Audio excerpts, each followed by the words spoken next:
guys, this is Renae. Thanks for tuning in to another episode of The Space Between. This is episode 19, and we are calling this one Crash Into the Space Between. Now, we have cleverly mixed those two names on purpose. And starting with that, I want to introduce this week's guest, Mr. Adam Parker, who is from, and I got to say it this way, Hampton, Arkansas. Is that right, Adam? That's Hampton. right. Okay. So where in the hell is Hampton, Arkansas? It is in the middle of nowhere, southern Arkansas, and it is probably as hick town as you can imagine. I can imagine. I can imagine. So now you live, of course, down there with your wife, Rachel, and baby daughter, Everly. How old is Everly? She will be 3 tomorrow, actually. She's still a baby. I'm still going to call her a baby because she'll be your baby forever. So Exactly. Baby Everly. Well, guys, if you don't know Adam, here is a great way to introduce you into the world of Adam Parker and the drums that he loves to play. So go back on social media. It doesn't matter whether you're on Facebook or Instagram. Go to the Dave Matthew Band page. And just a few days ago, they shared a video of Adam with his drum kit. And I'm going to let Adam take it from there, because honestly, if I try to explain anything to do with percussion, I'm going to leave it to the professionals. So Adam, thank you so much for being part of the show today. And tell us a little bit about yourself and how you got into music and the Dave Matthews Band. Well, thank you for having me. Absolutely. So I guess music has kind of been a part of my life since I was little. Being raised in church all my life, my mom played piano at this tiny little church that she and I used to go to. And of course, she tried to get me to play the piano because that's what she kind of wanted me to do. And so I took piano lessons forever. I really hated it at the time. I wish I could play now, honestly, but most people say that when you find out they were in childhood piano lessons, they're like, I wish I would have stuck with it, but I didn't. Yeah, I was the one made fun of, I was playing piano or whatever. All the kids, kind of picked on you at the time or whatever. But I started going to church with my grandparents back when I was like 11 or so. Mm-hmm. And they had drums at their church, and I was like, oh my gosh, this is the most amazing thing I've ever seen. There's like live drums at a church service. You didn't really see that it's too a big much. Deal. Yeah, and so I just kind of was like, I would really like to play the drums. That looks really cool. So I'd always look at the drums when I was up there, for whatever reason before church would start, I'd go look at the drums. And so eventually my mom, I was 11. For my 11th birthday, she bought me this little red drum set, and I'll forever be thankful for it. She got majorly ripped off by this store. Like, I didn't know it at the time. It was just incredible that I was getting drums. And so absolutely, that started because she would play the piano, and I would go get like anything I could find to beat on our little leather couch to play along with her and just practice. Well, when there was a hole in the couch, she finally decided it was time to get drums, and I wasn't going to stick with piano. So that's how the drums came along. And so I played them, and I kind of fell off it for a while. And then I was flipping through the TV, and I saw, of all things, Elmo was playing drums on some episode of Sesame Street. And I was like, wait a minute. It kind of like brought me back. And so I started playing again for a while. I kind of dropped off again. Yeah. I was 13, and I was watching MTV, and I saw this band come on, and they had this dude playing drums in the rain, and he had this massive black drum kit that I was just like, oh my, it was just the most amazing thing I'd ever seen. And his setup was so different than everybody else. And I was like, oh my gosh, the rain bouncing off the drum heads and everything, the way he played was just amazing. And it was, of course, Carter and Space Between video. I was like, I have to do exactly because his playing was, you know how he plays. He plays like open-handed, right. Like he doesn't cross hands hardly when he plays. And I had never seen that at the time. The way he had his cymbals mounted, I was like, I want to do my drum set just like that and play just like that. So that's where that came from. That's awesome. And so tell me how long it took to expand what you had at age 13 to what you have now that is almost identical to the same set that Carter uses currently? Oh, it's taken years, and I mean, it's still a project. Like it's ever changing drum set, which is what keeps it, fresh for Carter and exciting for him. Because as much as they play, it's got to get old after a while to play the exact same thing. So Sure. constantly switching and changing, getting new sounds. I mean, um I think back when I was a senior in high school in 2005 is when I kind of started saying, okay, I want to dedicate at least one drum set that I have to Carter's, and just replicate it. And it just turned into like a fun project, and it just kept changing. I was like, well, I have to change this. I need to change this. You look up to your drumming heroes or music heroes, and I just kept on and kept on until it is what it is now. And it's just the kit is what has gotten me a little bit in with the band, some of the personnel, and so I feel kind of obligated to kind of keep it up now. It's just fun. So I saw Space Between video, and I was like, well, who's just Dave Matthews Band? So I looked him up, and then I heard the live at Red Rock version of Ants and Trippin' Billies, and I was like, okay, there is no drummer that sounds like this dude. And so Right. I just delved into their music, and just like it just hit me like all at once. I was like, oh my gosh, what have I been missing? So you're a senior in high school, you have noticed this new drummer guy and you go, okay, I want to be like this. So when you start listening to them a lot? Do you go see them? What are the next steps after that? So my first show was in 2003 when they came to Rock, and Okay. I was 16, and my mom realized how like dedicated and in this band I was, and I was like, we have got to go see this band. Like they never come to they've never been to Arkansas at that point. Right. And I was like, we have got to go. So my mom got us tickets, me and my best friend at the time, and we went to Little Rock on July 13th, 2003. I'll always remember that date. Yes. And we saw them live, and it was the most incredible. It's probably the best concert experience I'd ever had, because it was the first time I'd ever seen them. Sure. I think my mom had a bruise on her knee from me hitting her knee every time Carter came on the camera That's on the funny. screens, and I was like, oh my God, dude, he's like right there. And it was just like an experience I'll never forget. It was just wonderful. So Adam, tell me, how did you grow further after that? Like, what are the next steps? What led you to where you are now? So I just kept on listening to the band, and then I was listening to other music, and I'd noticed other drummers, but Carter was like my particular, drummer. And we had a youth pastor at our church that knew some guys that I'm currently in a band with, and their drummer was going off to medical school, and they were needing a drummer for like just a one-off. I think it was like a youth rally or something they were playing. We're a church band. And Yeah. he's like, hey, I know this guy that plays drums, and he could probably come in and fill in or whatever. And they were like, oh, I don't know about this, we haven't practiced things. So I went and played a show with them, and it all went well. And we just they would call me every time they had a little show, and we did that for years and years, just playing like little church services and youth rally kind of things, little event stuff. And we finally decided, our lead guy, Matt Crutchfield, he was starting to write his own stuff. And their dad, our bass player, our lead singer, their brothers, and their dad passed away, and they had written like a worship album and kind of dedicated it to him. And so we kind of got serious about it and went to the studio and recorded that album in 2017. And I just started throwing it out to radio stations, to see if they would, pick us up or whatever. And so a couple of them actually really did, and we started getting some. I mean, we're like a nobody, like we're not anything famous. We had some radio stations pick us up, and then That's awesome. How we cool was it to started hear getting yourself on the radio?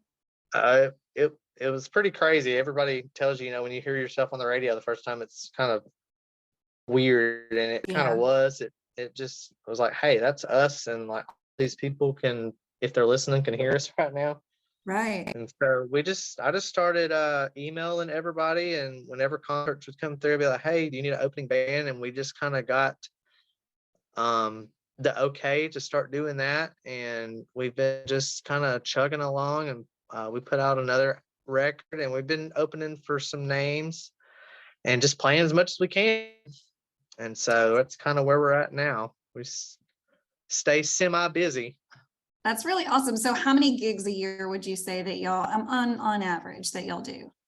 um it's kind of tough with everybody working and having jobs. I'd Yeah. say, through the winter we do like not very much, like a couple, like maybe 4 to 5 during the winter months. But then summer, early spring, summer, it picks up. We're probably doing anywhere from 5 to maybe 6 or 7. How many people give us a call?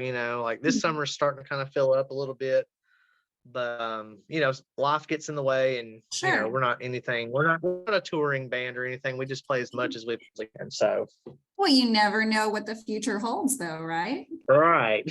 You could be in a touring band one day. And I hope that if that's what you want, I mean, I know that that can definitely probably make a family situation way harder for everyone if you're traveling a lot. Yeah, So, but well, I wish you all the best though. So tell me, how in the world do you get the Dave Matthews Band to post your video on from YouTube? So you did. Now, have you been doing these videos yearly? Tell us about those videos and how you sent them to the Dave Matthews Band, and how in the world did it get shared?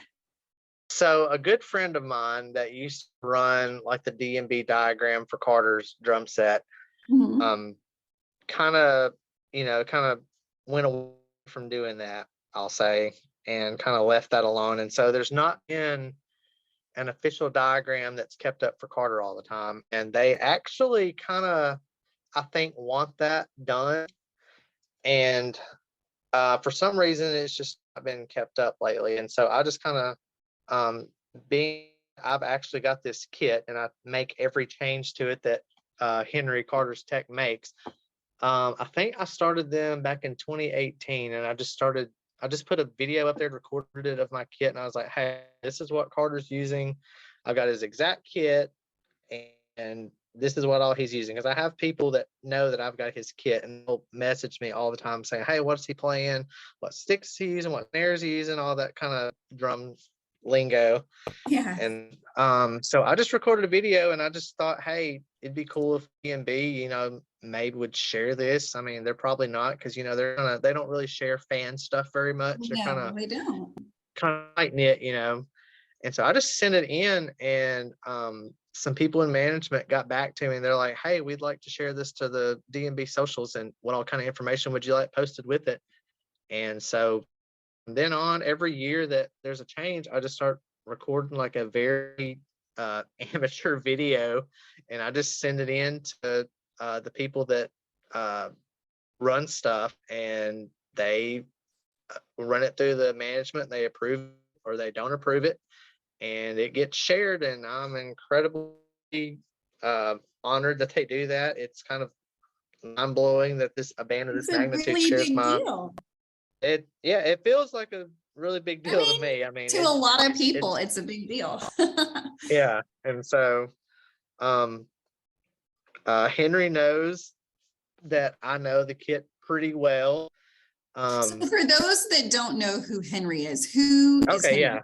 So Henry is the guy that you see at every show, handing Carter his in-ear monitors when he sits down. He's back and forth to the drum set between each song, and he just maintains Carter's drums. He makes sure Carter's taken care of. He's a stage manager for DMB, and he's probably one of the hardest, if not the hardest working member of the crew. And so he's just become a really good friend over the years. And so that's who Henry is. He's the master behind the master.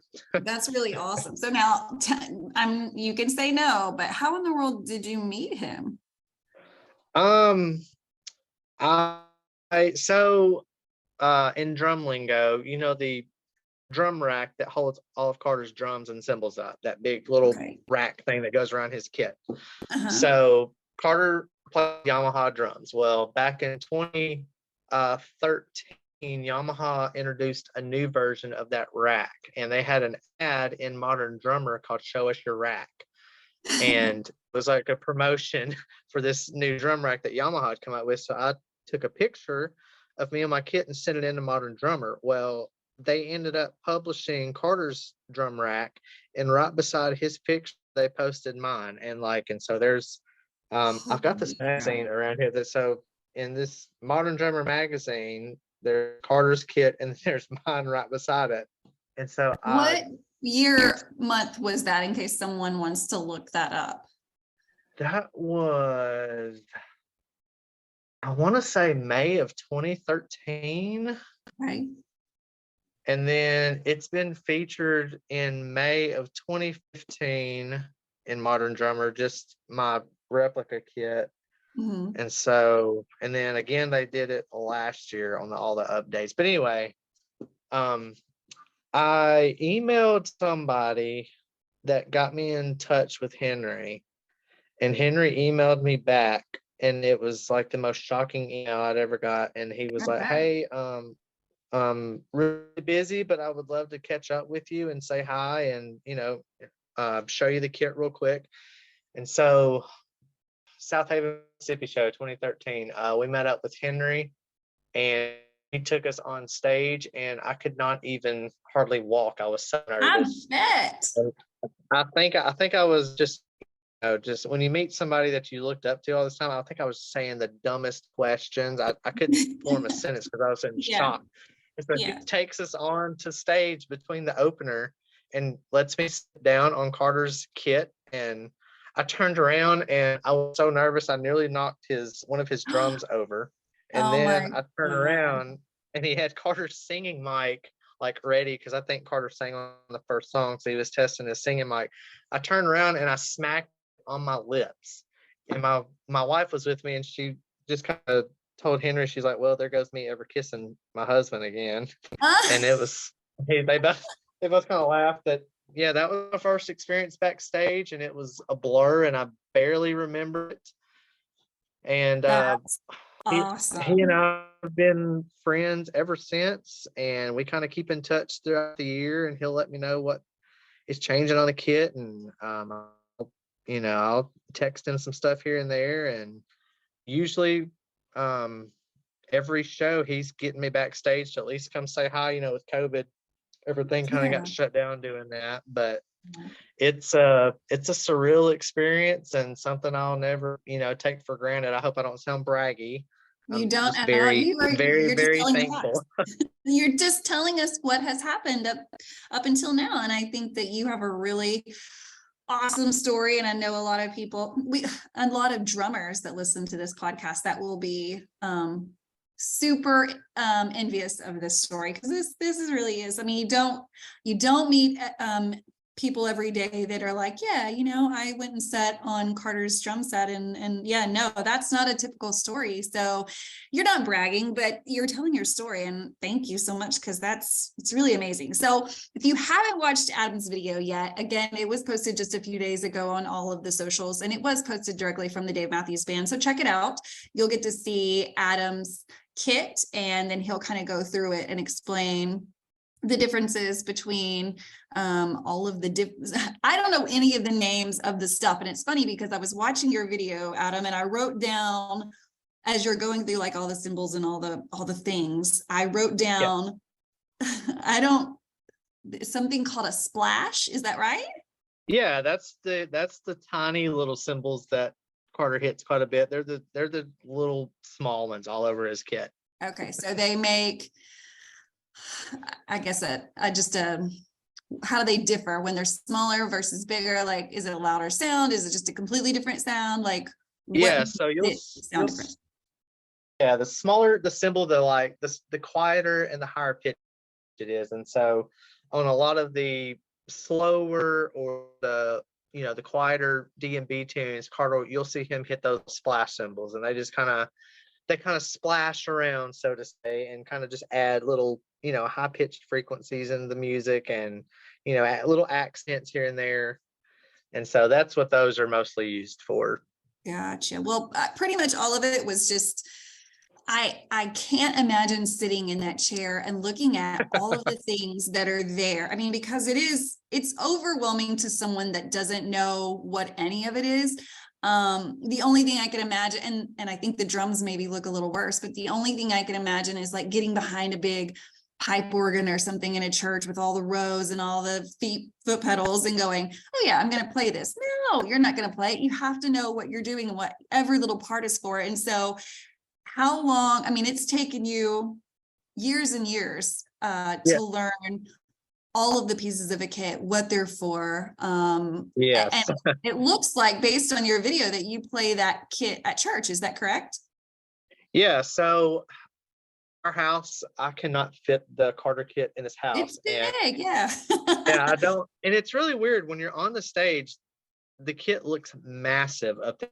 But when you get up there, it's so compact and tight, and it's really not nearly as big as it looks like from the audience perspective. It kind of trips you out. But yeah, I started playing and I'm 36 now, so I've been doing this for 25 years. And Wow. so I wanted to keep, I wanted to be able to practice, because occasionally I'll sit in with Dave Matthews Tribute Band, if any of y'all have heard of them. Those guys Yes. are absolutely legit. I don't know how I can ever share the stage with those guys. Those are professional guys. But anyway, so I just took the kit up there, just set it up one Sunday, and I was like, well, if anybody says anything, whatever, I'll take it down. And so it's been up there for years now. And if I have a DMTV gig, because that's the only time I take it down anymore, is for a Dave Matthews tribute gig, because I have my own setup with my own band. They're like, where's the drum set at? Where's the big kit at? Like, if I set like a little 3-piece that a normal worship church band has, they're like, where are your drums at? This is not your drums. And so I'm very fortunate to have a church that lets me keep it there. Absolutely. Absolutely. Well, there's a lot of benefit for them, because I'm sure that you guys make beautiful music when they need you to. So I'm sure that we try, no? we try. I'm sure it's all good. I've got a very good worship team I play with, so that we try. Awesome. So no, I'm sure, because how could they not? Does your church family know about your obsession for Dave Matthews Band, or is it kind of like one of those things that you're like, yeah, it's a side gig? Oh no, it's a side hobby? if I'm gone church, they're like, oh, it must be a Dave Matthews Band weekend. Oh, that's funny. That's funny. So it's out. So tell me, so being a drummer, and especially being you are a professional drummer, because you do, I mean, you've got so many years built into it, and then you also do it as a side job, which is a job. So you do it as for a profession, maybe not full time, but you are a professional musician. So tell me what that looks like for someone, just specifically on the drums, as far as maintaining what learning new tricks. I mean, because surely there are new sounds and beats that come out that you've never played before or never heard. So where do you pick up all of your new tips and tricks? Well, obviously watching Carter and attempting to even remotely get close to anything he can play, because he can take the simplest beat and make it absolutely impossible to play. Wow. And so, but in my band, we're completely different from DMB stuff. It's more of the the big, huge drums, like the big rock worship sound, the big, just like, it's almost Coldplay-ish kind of. Yeah. And so watching drummers like that, it's a completely different style of drumming. And so I think, watching these guys versus Carter, it gives me like a very broad knowledge of, hey, this sounds good with DMB kind of stuff, but does not sound good with this kind of music. And so being able to, look at a lot of different drummers and take stuff from each one, not just specifically Carter, but I think that kind of helps out. Chad Smith from the Red Hot Chili Peppers is a good of mine, Ronnie Vanucci from the Killers. A lot of guys that I can't even think off my top of my head right Sure. now, but it's just, you know, taking stuff from each drummer that you see, things you like, and be like, hey, I can try to add that to something, you know, and, you know, try to take something from that and make it my own kind of thing, you know, and Yeah. just kind of stuff like that. It's I don't ever know what I'm gonna play whenever we walk out on stage. I usually just kind of make it up on the spot unless it's like a particular part that I need to play. And so it's kind of improv Yeah. almost the entire time. So So do you I mean, ever feel keep the time and then pressure? oh yeah. So some of our bigger gigs, like we're we'll be playing with some of the people know that listen to DMB, I think used to know, they know who Crowder is. He's kind of like the Yeah. Christian version, you know, everybody kind of knows kind of Crowder is in the Christian scene. So when you walk out and you're playing with Crowder or, you know, or Toby Mac, that's another name we've played I with. love Toby And Mac. I do. you know, there's like 6, 7, 8,000 people out in the crowd. It's like, oh my gosh, what am I doing Sure. here? And I'll be playing and it'll be like for a split second, I feel like I have completely forgotten anything that I know Yeah. of what to do. And like, where am I at in this like second of time? What am I doing? I don't feel comfortable doing this for a second. And then it just comes back down to you. But yeah, the nerves are always there. It's like a good thing and a bad thing. Like, you know, it's healthy to have nerves, but also at the same time, you're like, damn it, this is my 45th time to do this. Why am I nervous again when I know the outcome? Or I Yeah. think, you know, it's so annoying, but I can't imagine the pressure. And that's why I ask, is because I feel like, you know, if I were to be in front of 5,000, even if you 25 years on an instrument, I am that person that would also be like, yeah, I have no idea what to do with my hands. You know, I have no idea. It's a rush for sure. Every time it's like, oh my, it's just a feeling I can't describe, but I love it. Absolutely. And then when you're done each time, you're like, look, I did it. I did it. We Yeah. crushed it. And I'm sure you guys, now how long when did you form this band, Crutchfield? I would say I started playing with them in 2006, Okay. and we weren't anything like we are now, like putting stuff out on the radio or anything. That started around 2017. So it took us probably almost 11 years to kind of say we want to kind of get serious about it and start seeing where this can kind of go. But yeah, Absolutely. since 2017, that's kind of when it started picking up a little bit. And for a non-signed, you know, middle of nowhere Arkansas Christian band, I think we're doing okay, you know. I think so, for sure. I mean, you know, if our listeners don't know a lot about Christian music, you know, you brought up several people that are just very well known in that genre of music. Yeah. And so that's huge, that you're performing with them or before them. I mean, that's really exciting. So I understand why this would be so exciting for you, because it's got to be exciting for everyone that's, you know, your family and your friends, seeing all of this happen to you guys. And it's a really big deal when you get into a position like y'all are now. So congratulations. This is awesome. Well, thank you. We feel very blessed. So Absolutely. It's all happening. It's all happening. So let's talk just a little bit about what 2023 looks like for you. And then, well, before I ask you that, I'm going to ask you, what would you say is the hardest song for you to play on the drums that's a Dave Matthews Band song? the one Like that is the skill hardest, level. or the Yeah. one or the one that I cannot even attempt Okay, to let's figure out what go for Carter's both. doing. Let's go for both.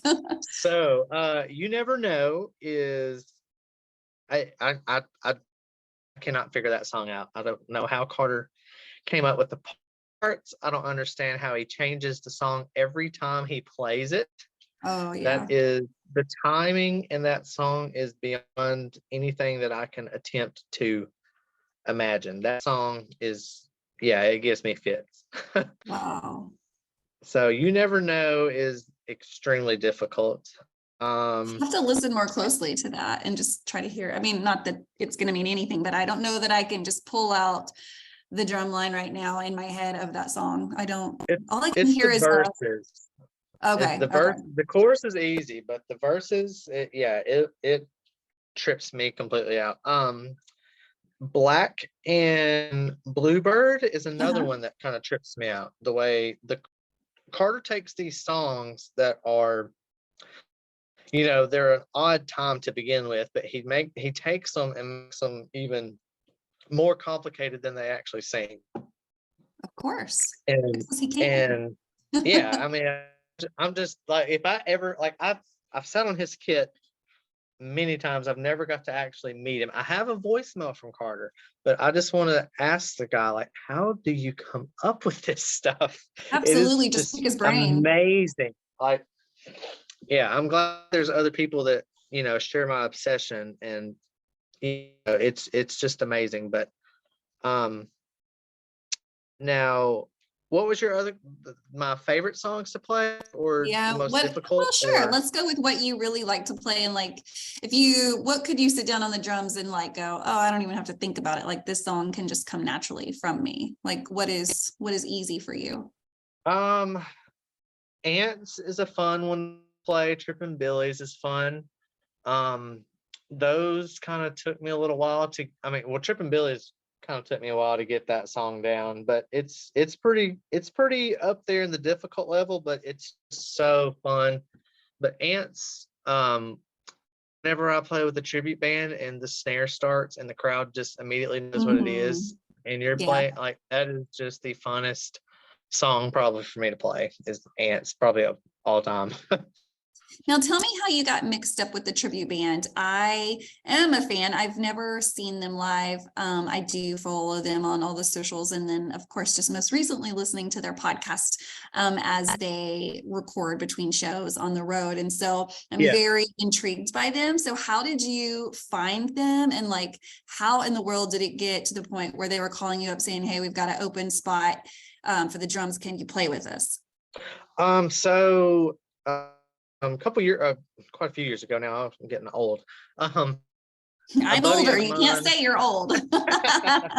so a buddy of mine was like, "Hey, you've got Carter's kit. Let's sit down and record you playing like to an acoustic track of like Ants Marching or something." And so we just made we just made a little video and of me recording Ants and threw it up on YouTube.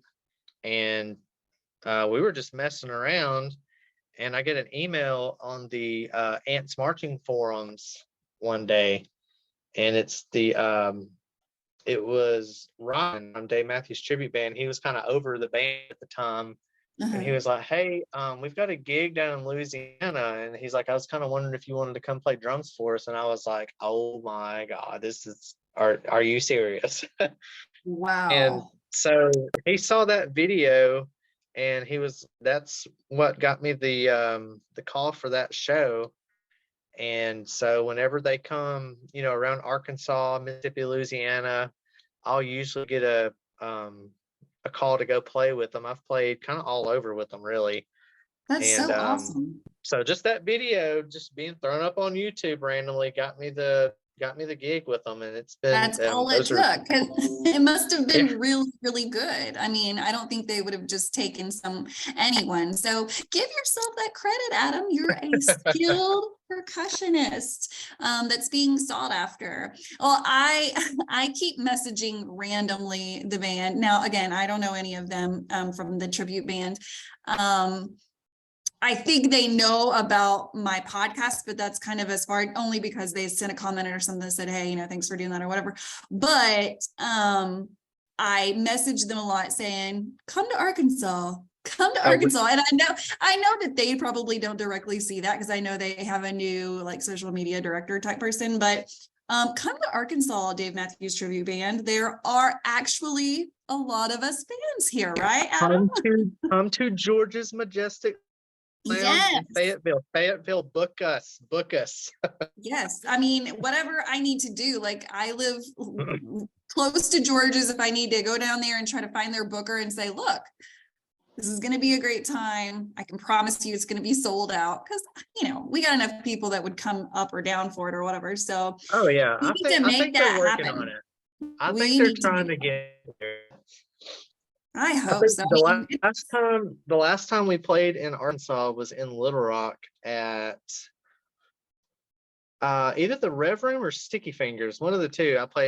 That was last time we played in Arkansas. That was back in 2013, 2014. So it's a while. So it's time for them to come back. It is time. I mean, if we've got the band coming here almost every other year, then we need some tribute band on those years Exactly. that we don't have Dave, or even on the same years. I mean, there's enough to go around.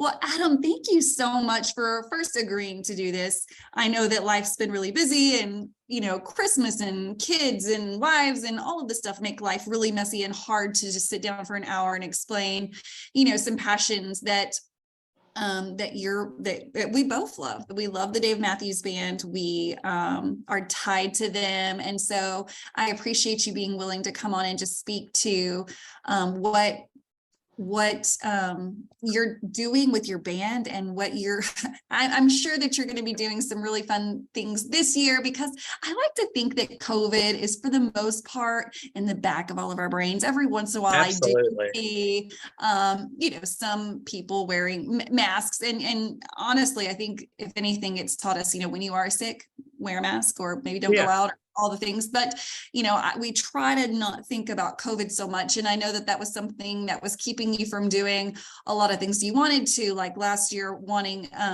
bringing multiple people to gigs and stuff. And so hopefully this means that the restrictions for backstage will be a little lighter, and that you can spend some more time back there and maybe get back into Carter's seat again. I really hope so. I hope that for you too. All behind us. Absolutely. I don't know anyone that wants that to happen again. Last thing, I cannot remember when, maybe it was probably 2 years ago, but after I had met you at one of the concerts or something, or maybe you had Dallas. messaged me or something. Well, I did meet you in Dallas, and Justin and all of us were there. But before that is when you and I had a conversation of, hey, every time you go to a show, will you take a picture of the kit and send it to me? And so I was like, okay. I'd never had a request like that before, but cool, I'll take a picture of the drums and send it to you. And every time you were just so grateful. I mean, I rely on some of those pictures sometimes because Henry gets so busy. So I have to look at, fan pictures. And so I'm very grateful that you do that for me. Well, absolutely. I mean, I'm just so thankful to be there. I mean, I'm just so thankful to be there. So I'm jealous. Question. Oh, well, you know what? Your baby's 3. When she's a little older, you can start chasing the band too. I mean, it's just a matter of waiting until your kids are older, and that's kind of where I am, what season of life I'm in. But Adam, thank you so much again for being on this episode. We really hope that you'll continue to listen to this podcast, but also be back on as a guest later, maybe mid-tour or after tour, so we can talk about more kit changes or what the hell Carter did in 2023, because I'm sure we'll have a lot to talk about. Absolutely. Thank you for having me.